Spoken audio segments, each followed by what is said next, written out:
एक और कठिन सा सवाल आपकी कंप्यूटर स्क्रीन पर आ चुका है। देखो, देखने में कितना गंदा सवाल है, कुछ भी तो नहीं समझ आ रहा है। मकड़ी का जाल है, सवाल नहीं है, मकड़ी का जाल है। इतना मतलब देखने में इतना गंदा सवाल है ना, क्या करूं, पर सोल्व करना पड़ेगा भाई, अगर बोर्ड में नंबर चाहिए तो। अब इसे कैसे करेंगे, तो देखो ध्यान से, वही अपना पुराना लॉजिक जो आसानी से सोल्व हो पा रहा है, उन्हें सोल्व कर दो और नई फिगर बना लो। तो प्यारे बच्चों देखो, यहाँ पर ये दोनों मुझे दिखाई दे रहे हैं किसमें, सीरीज में। तो इन दोनों को मैं जोड़ दूंगा सीरीज में, तो कितना रेजिस्टेंस आएगा, 3 और 3 6। तो इन दोनों को जोड़ दूंगा मैं सीरीज में और यहाँ पर नेट रेजिस्टेंस लिख दूंगा 6 ओम का। ठीक है, चलो ऐसा करते हैं पहले तो फिर भाई नई फिगर बना लेते हैं।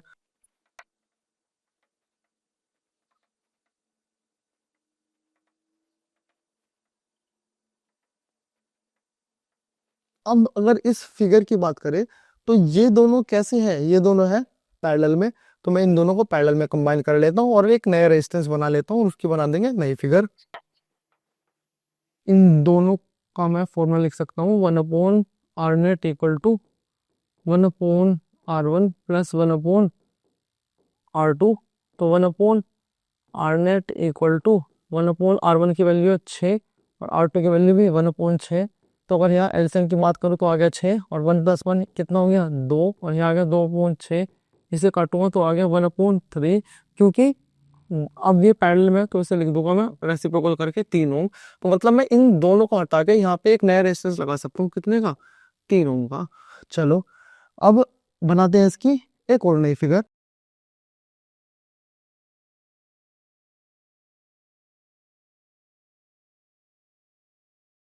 अब कैसे करेंगे, अब क्या नजर आ रहा है आसानी से, अब देखो बेटा, अब मुझे नजर आ रहा है आसानी से कि ये जो दोनों रेजिस्टेंस है ये दोनों किस में गिवन है, ये दोनों गिवन है इसमें, अब सीरीज में। तो मैं इन्हें सीरीज में जोड़ सकता हूँ, जो कि आसानी से आ सकता है। 3 और 7 कितने होंगे सीरीज में जुड़ के, 10। तो मैं इन दोनों की जगह रख सकता हूँ एक नया रेजिस्टेंस जो कि होगा 10 ओम का। तो चलो अब दोबारा फिर बनाते हैं एक नई फिगर। अब इन दोनों को कंबाइन करके मैं नया रेजिस्टेंस लिख सकता हूँ, कितने का, 10 ओम का। तो मैं यहाँ पे लिख दूंगा 10 ओम, बाकी सब कुछ एज इट इज। अब मुझे आसानी से क्या दिखाई दे रहा है, ये तीनों रेजिस्टेंस मुझे आसानी से दिखाई दे रहे हैं पैरेलल में। तो मैं इन तीनों को जोड़ लूंगा पैरेलल में।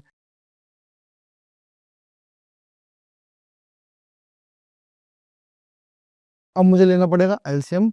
तो 10 12 और 6 का एलसीएम होने वाला है 60। तो बेटा 60 बनाने के लिए मुझे यहाँ पर मल्टीप्लाई करनी पड़ेगी किसकी, 10 की, ऊपर और नीचे। यहाँ पर मुझे मल्टीप्लाई करनी पड़ेगी किसकी, 5 की, ऊपर भी और नीचे भी।